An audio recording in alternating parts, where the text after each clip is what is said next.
I'm reading Ian Fleming, and I've got a spoiler alert for you if you haven't seen the new James Bond film, No Time to Die, which is a fantastic film. Thank you, Daniel Craig, for an amazing performance. But I'm going to spoil it by saying Bond does die at the end.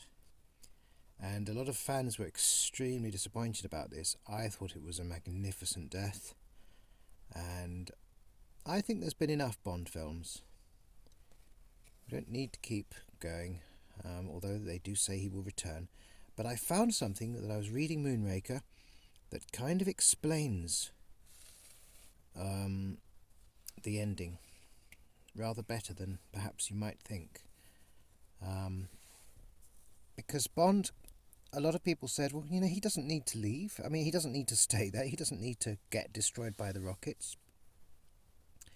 Bond is heroic. He defines himself through his heroism, and he's also extremely badly damaged.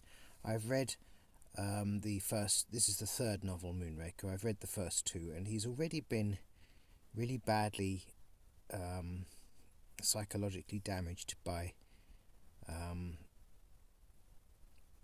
women that he loves, that he imagined having a life with in Casino Royale. That woman is then taken from him, and then in the next book, Felix, his best friend Felix, is pretty much half eaten by a shark, and Bond he's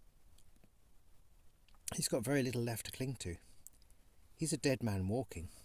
That is who Bond is. And in Moonraker, we have this rocket that is about to be launched by Drax, who is a sort of a Nazi left over from the World War II, who wants to destroy London with this rocket, and he has changed the coordinates so that it'll land on London instead of in the North Sea where it was supposed to land, this rocket. And he's also had the Russians deliver an atomic warhead onto it, so it will actually destroy London.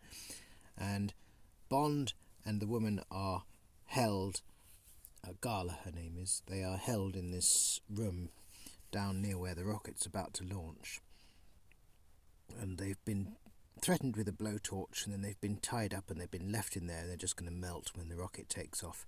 But Bond was able to get Drax so annoyed that he stormed out and forgot that the blowtorch was still there on the desk, so he's able to use the blowtorch to get their strings off their hands. But still, this bomb is going to launch and blitz London.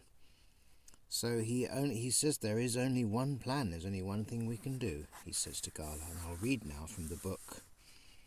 And it's going to explain so much to you about the way that Bond died at the end of No Time to Die with all the missiles. And he could have left, but he didn't. So, and then, he said, and he held up the precious lighter in his right hand, I shall walk out of here and shut the doors and go and light a last cigarette under the tail of the Moonraker. God, she whispered.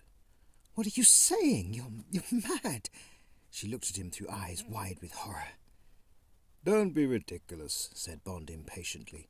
What the hell else is there to do? The explosion will be so terrific that one won't feel anything. And it's bound to work with all that fuel vapour hanging around. It's me or 1 million people in London. The warhead won't go off. Atom bombs don't explode like that. It'll be melted, probably. There's just a chance you may get away. Most of the explosion will take the line of least resistance through the roof and down the exhaust pit. If I can work the machinery that opens up the floor... He smiled. Cheer up, he said, walking over to her and taking one of her hands. The boy stood on the burning deck. I've always wanted to copy him since I was 5.